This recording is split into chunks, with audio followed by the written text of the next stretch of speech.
교회 학교에서 가장 많이 하는 질문입니다. 여러분 법궤 아시죠? 법궤 안에 뭐가 들었을까요?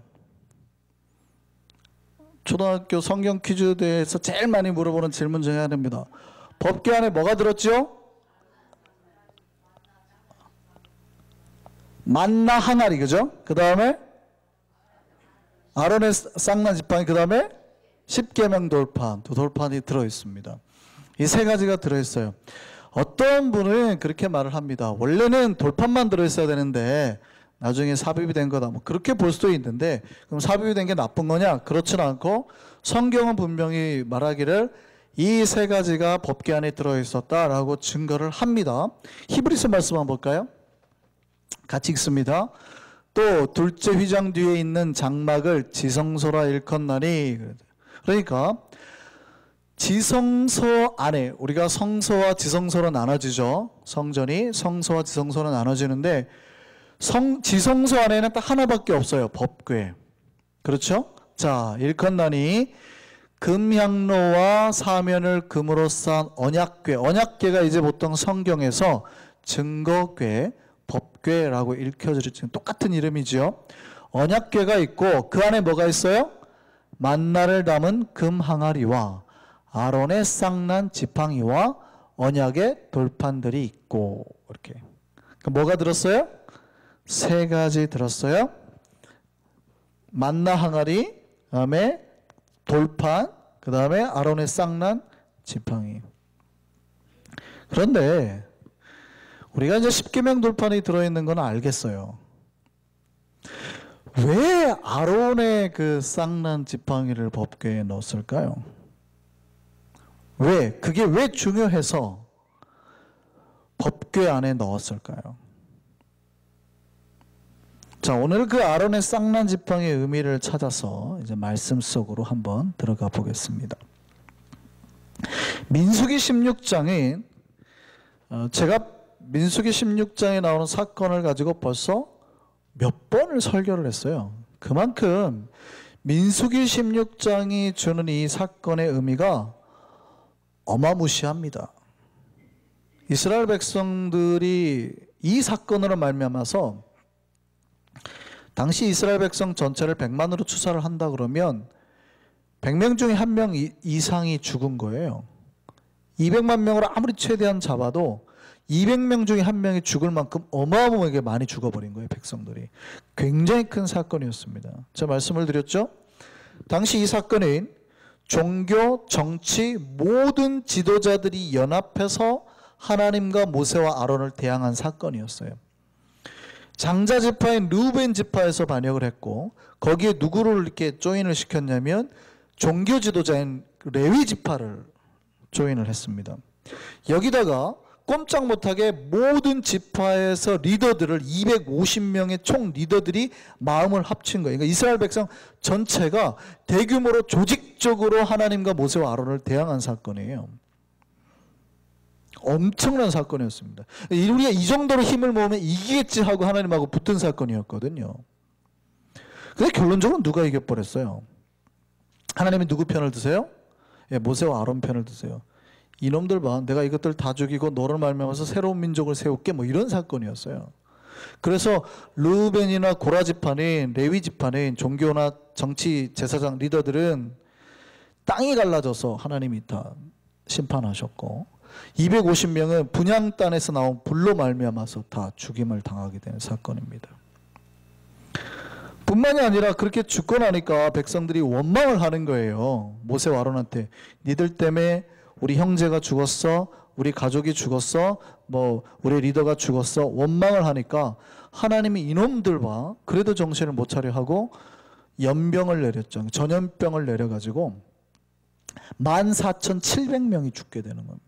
그러니까 어마어마한 사건이기 때문에 민수기에서 가장 중요하게 다루는 사건이에요. 제가 말씀드렸죠. 민수기에서 가장 중요한 사건은 가데스 바네아에서 반역 사건과 민수기 16장에 나오는 이 사건입니다. 아주 성경이 중요하게 다루는 사건이에요.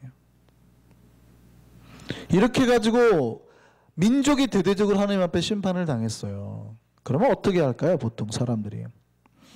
다시는 그 심판을 당하지 않기 위해서, 하나님으로부터 징계를 당하지 않기 위해서 조심할까요?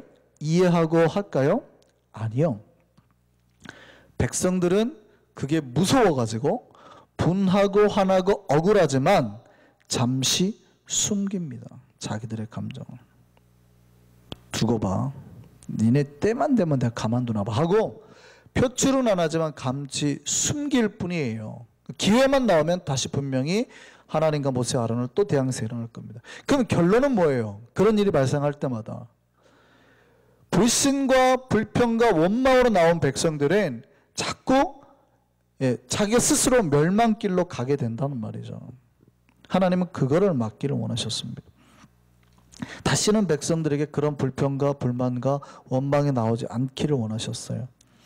그래서 하나님이 이스라엘 12지파에게 각기 지파당 나무 하나씩, 막대기 하나씩, 지팡이 하나씩을 취하라고 합니다. 그 지팡이에다가 그러니까 이름을 쓰라 그래요. 리더 이름을. 그리고 난 다음에 레위 지파에는 이제 아론의 이름을 쓰게 했습니다. 그리고 그 지팡이를 하나님의 지성소 안에 있는 법궤 앞에 두라고 했어요. 굉장히 독특한 사건이에요. 원래 법궤 지성소 안에는 아무것도 두면 안 됩니다. 법궤만. 왜냐하면 이 법궤가 굉장히 큰 의미가 있다고 그랬죠. 왜 법궤 앞에 두냐면 법궤에 굉장히 중요한 거는 제가 그 법궤 사실은 뭐 앞뒤 좌우가 아니라 위라 그랬잖아요. 위. 법궤 위에 이름을 따로 붙였다 그랬죠. 위 뚜껑, 위 커버가 천장에 제일 중요하다고 그랬어요. 그 이름이 뭐라고요? 시은좌.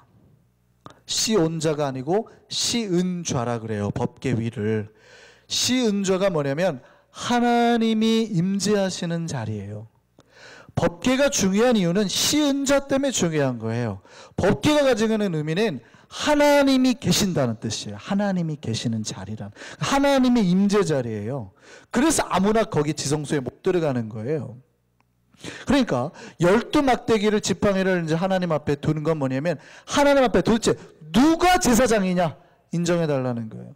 하나님이 옛날에 분명히 대제사장으로 아론과 그의 가족을 세웠는데도 불구하고 백성들이 믿지 못하니까 진짜 대제사장이 누군지 하나님께서 역사, 초월적인 역사로 선택해 주십시오. 그거거든요. 그래서 12개의 지팡이를 놓은 거예요. 하나님 모세가 그 다음날 이제 지성소 안으로 들어갔습니다. 지성소 안에 들어갔더니 하나님이 하나의 지팡이를 선택했어요. 그게 누구의 지팡이에요? 아론의 지팡이였어요. 선택했는지 아닌지 어떻게 알아요? 예, 지팡이는 뭐냐면 살아있는 나무를 잘라죠. 그러니까 죽었단 말이죠. 죽어있는 지팡이에요. 근데 그 죽어있는 지팡이에 싹이 순이 나고 싹이 나서 꽃이 피더니 열매까지 맺혔어요. 하나님이 선택했는데 이름을 봤더니 누구 지팡이에요? 아론의 지팡이. 하나님께서 아론을 대제사장으로 선택했고 그 대제사장의 지팡이에서 싹이 나고 꽃이 피고 열매가 맺었습니다. 그 열매가 무슨 열매래요? 오늘 성경 보니까 살구 열매. 살구 꽃이 피고 살구 열매가 맺었대요. 살구에는 그래서 능력이 있어요. 그래서 여자분들이 살구로 능력을 경험하려고 얼굴에 바르잖아요. 우리가 도대체 이 사건이 어떤 사건이냐? 도대체 이 의미가 뭔지 우리가 한번 이제부터 알아보자고요. 도대체 살구 열매가 뭐길래 하나님이 그렇게 하셨는지 의미를 찾아보자고요. 우리 여자분들은 실망할지 모르지만 죄송한데 이 살구꽃과 살구 열매는 그 살구가 아닙니다. 원래는 히브리어로 따지면 히브리 단어는 사케드인데요. 정확하게 뭐냐면 여러분들이 잘 아는 거예요. 좋아하고 드시는 건데 알몬드. 아몬드예요. 아몬드.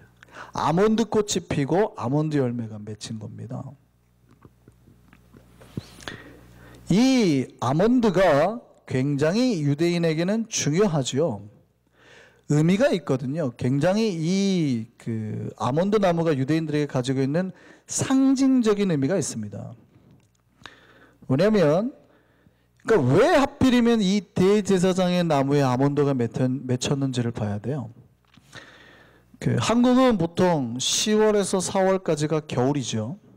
춥잖아요. 뉴욕도 마찬가지입니다. 대략 한 10월에서 4월까지는 좀 추운 것 같아요. 이스라엘도 마찬가지인데요. 이스라엘도 겨울은 아니지만 건기의 우기가 나눠져서 10월에서 4월까지가 비가 오고 춥습니다. 겨울이에요.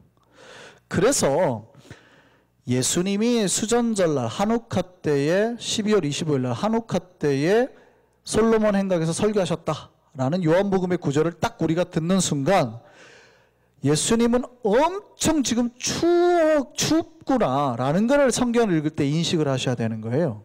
솔로몬 행각이라는 게 뭐냐면 그 건물이 지붕만 있고 기둥으로만 세워진 것들이 있지, 이런 걸 행각이라고 그래요. 그러니까 옆에 지금 블럭이 없어요. 월이 없다. 벽이 없어요.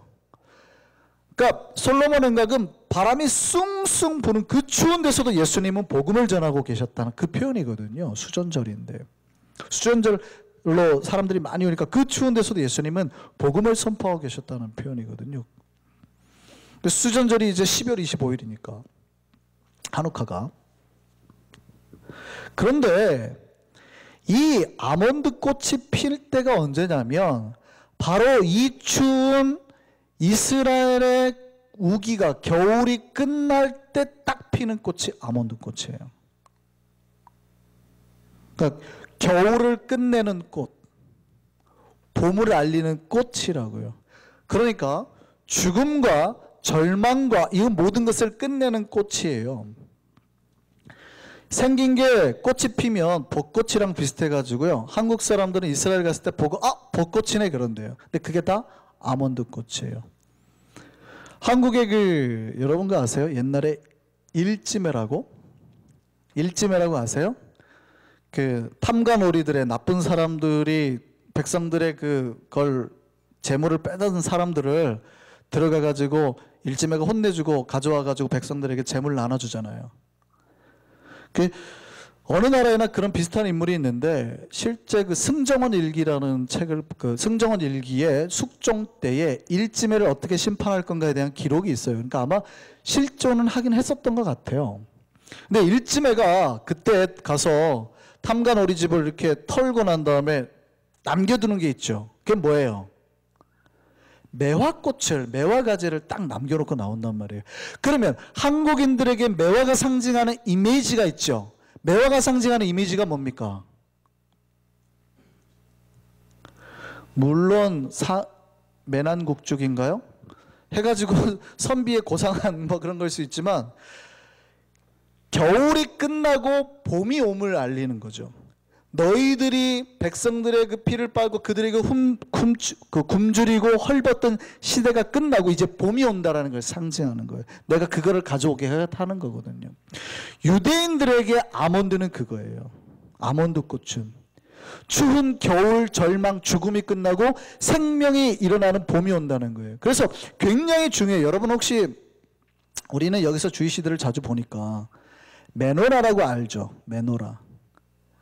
하누카 때 되면 이 7개의 촛대 그림, 여러분 유대 시나고그 가보셨어요? 유대인들 시나고그 가면 앞에 딱 그 메노라가 그려져 있어요. 7개 촛대가, 큰 촛대가. 유대인들 이스라엘의 국회에 가면 거대한 조형물로 이 메노라 촛대가 그려져 있어요. 그게 뭐냐면 아몬드 꽃이에요. 꽃받침이에요. 그러니까 유대인들이 아몬드 꽃 하면 가지는 상징적인 의미가 뭐예요? 절망, 죽음 모든 것이 끝나고 새로운 생명이 시작된구나. 우리는 잘 될 거구나. 희망이 있구나. 소망이 있구나. 이거예요. 근데 지금 놀랍게도 아론의 지팡이에 그 아몬드 꽃이 폈단 말이에요.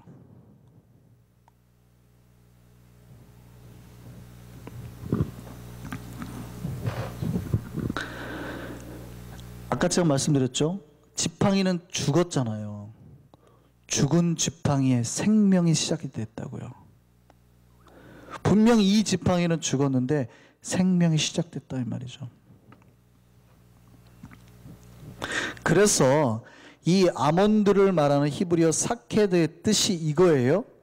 흔들어 깨운다 라는 뜻이 있어요. 잠자는 자를 깨운다. 그러니까 아몬드의 뜻을 유대인들이 들었을 때는 죽은 겨울을 깨우고 잠자는 자들을 깨우는 의미가 있다는 뜻이죠. 들으면 다 이제 죽은 자가 살아나고 잠자는 자들이 일어나겠구나. 그 의미가 거기에 있다고요. 그래서 말은 죽어버린 나무에 생명이 돋은 거예요. 법궤안의 세 가지는 모두 다 구약의 것들은 보통 예표나 예수 그리스도를 상징하는 것들이 있는데요. 법궤안의 세 가지는 모두 다 예수 그리스도를 상징합니다. 첫 번째 뭐가 들었다고요? 십계명 돌판. 십계명 돌판이 말하는 게 뭘 상징하는 거예요? 십계명이 뭘 상징합니까? 말씀을 상징하죠. 근데 말씀을 상징하는데 십계명이 말씀 전체를 말하는 것이 아니에요. 근데 이 진짜 율법의 완성은 누구를 통해서 이루어졌어요? 예, 그러면 그 말씀 한번 보시죠. 마태복음 5장 17절입니다. 같이 읽습니다. 내가 율법이나 선지자를 폐하러 온 줄로 생각하지 말라. 폐하러 온 것이 아니요 완전하게 하려 함이라. 예수님은 십계명 그 돌판에 원래 주셨던 율법을 없애려 하는 게 아니라 진짜 완성체로 오셨다는 거예요. 또요, 만나 항아리죠. 만나가 말하는 게 뭡니까? 하나님의 돌보심, 하나님의 생명을 지켜주심이잖아요. 그런데 진짜 만나가 있다는 말이에요. 요한복음 6장입니다. 같이 읽습니다. 기록된 바 하늘에서 그들에게 떡을 주어 먹게 하셨다 함과 같이 우리 조상들은 광야에서 뭘 먹어요? 만나를 먹었나이다. 그 다음에요. 예수께서 이르시되 내가 진실로 너희에게 이르노니 모세가 너희에게 하늘로부터 떡을 준 것이 아니라 내 아버지께서 너희에게 하늘로부터 참 떡을 주시나니. 모세가 준 거는 진짜가 아니라는 거예요. 그냥 상징이에요. 그러면 진짜 완성체가 따로 있다는 얘기예요.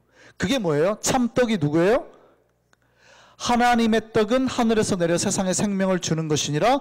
그들이 이르되 주여 이 떡을 항상 우리에게 주옵소서. 예수님의 그 다음 말씀 보시죠. 예수께서 이르시되 나는 생명의 떡이니 내게 오는 자는 결코 줄이지 아니할 터이요. 그러니까 진짜 만나, 생명을 살리는 만나, 참떡은 뭐라는 거예요? 만나는 상징이고 진짜 떡이 누구라는 거예요? 예수 그리스도. 이해되세요?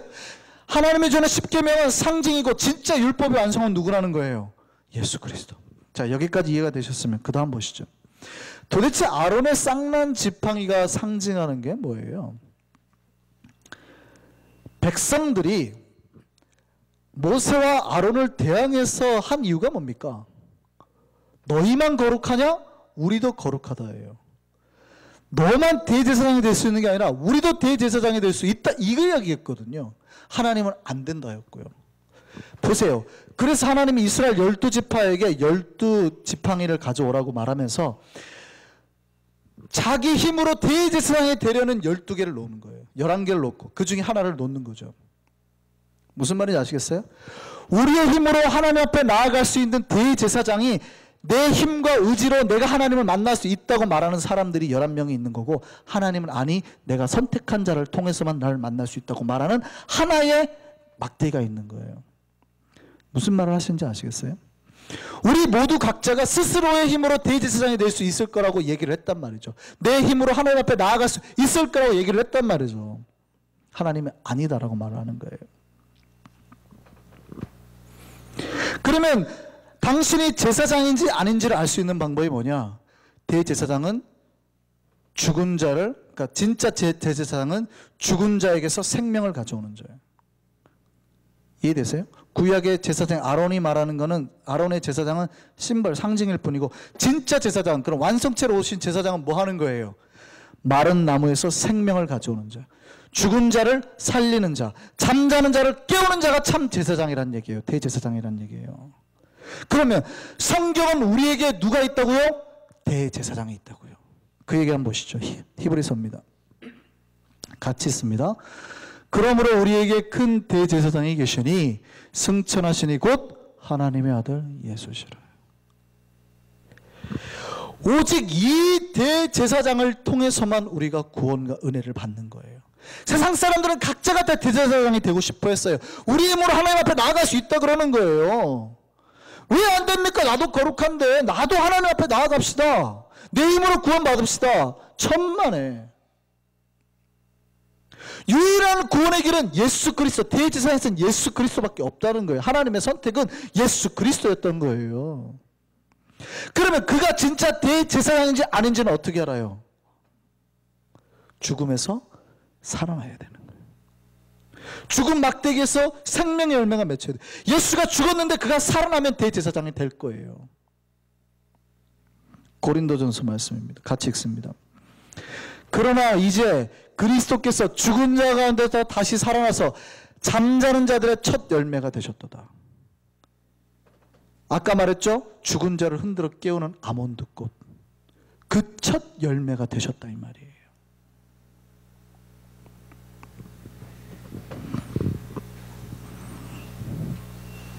이제 아론의 쌍난 지팡이의 의미가 확실해지셨습니까? 아론의 쌍난 지팡이냐는 누가 진짜 대제사장을 보여주냐는 거예요. 대제사장한테 막 덤볐더니 다 죽였다. 뭐 목사한테 덤비면 다 죽어. 이런 걸 말하려고 하는 게 아니에요.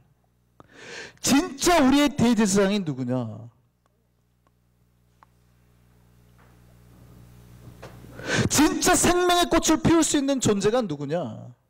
하나님은 우리의 구원의 길을 준비하기 위해서 세운 진짜 대제사장이 누구냐를 보여주는 사건인 거예요.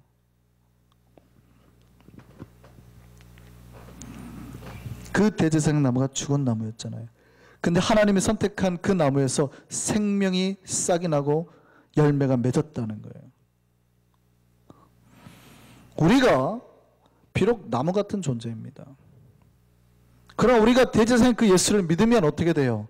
예수께서 잠자는 자의 첫 열매가 되셨듯이 우리도 믿기만 하면, 비록 우리는 마른 장작 같은 존재지만, 잘려버린 존재라고요. 뿌리가 밑둥에 잘려있는 이미 죽어버린 생명체지만 예수 그리스도를 믿기만 하면 예수가 죽은 자 가운데 살아난 첫 열매가 되었듯이 우리도 살아서 부활의 생명을 얻게 된다 이 말이죠.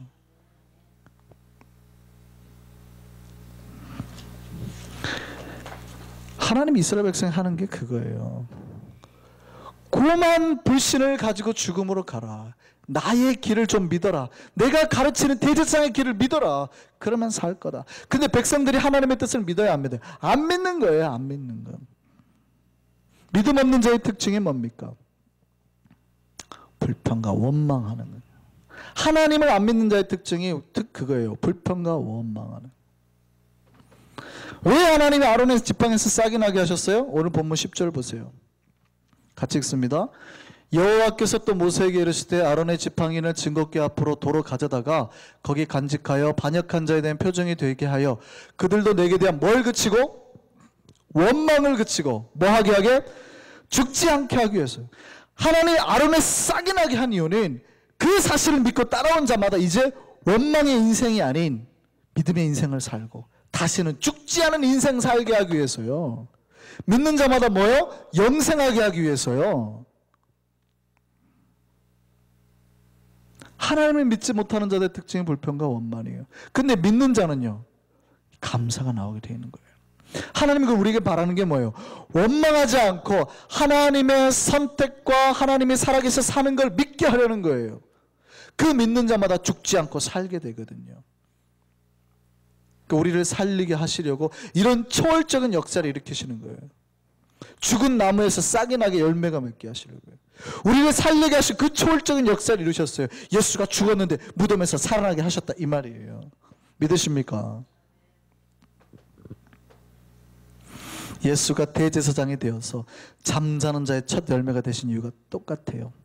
원망의 인생, 불신의 삶에 사는 사람들이 거기에서 벗어나서 이제 뭐가 되라고요? 믿음의 사람, 하나님을 믿는 사람. 그래서 다시는 원망하지 않고 미워하지 않고 걱정하지 않고 죽음에서 살아나서 생명나무가 되게 하기 위해서.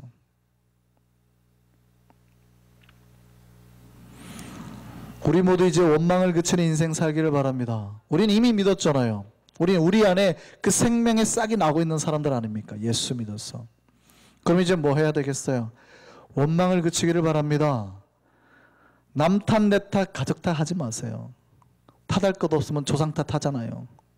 하지 마세요. 하나님을 믿으시면 이제 탓하지 마시고 잘 될 걸 믿으시기 바랍니다. 하나님은 잘려버린 죽어버린 나무에서도 꽃을 피우시는 분입니다. 여러분, 인생이 아무리 잘려져 버린 인생처럼 보여도 인간의 눈으로는 하나님은 반드시 믿는 자의 인생에서 꽃을 피우게 할 줄 믿습니다. 11나무는 안 믿었더니 죽었잖아요. 그런데 한 나무만큼은 하나님 앞에 믿음을 가지고 섰더니 꽃을 피웠단 말이죠. 우리의 삶이, 직장이, 가족이 아무리 죽어있는 것처럼 보여도 하나님이 선택하셨다면 그 나무는 생명을 맺게 되어 있습니다. 아무리 죽은 자처럼 보여도 예수를 믿으면 살아나게 될 줄 믿습니다. 이제 원망을 그치고 주님을 바라보기를 원합니다. 이제 원망을 그치고 주님께 기도하기를 원합니다. 이제 원망을 그치고 새 생명의 소망을 꿈꾸기를 원합니다. 아론의 쌍난 지팡이가 주는 의미가 이거예요. 죽은 나무에서 생명과 싹의 열매를 맺게 하신 하나님, 그 선택을 통해 대제사장을 통하여서 수많은 원망과 멸망에 살리려는 하나님의 의도, 우리가 그 믿음의 사람 되기를 바랍니다. 하나님이 이미 나를 선택하셔서 죽어버린 내 인생에서 꽃을 피우게 하신 은혜, 기쁨과 은혜를 주신 하나님의 그 복을 생각하시면서 우리 찬양하시겠습니다. 찬송가 288장입니다.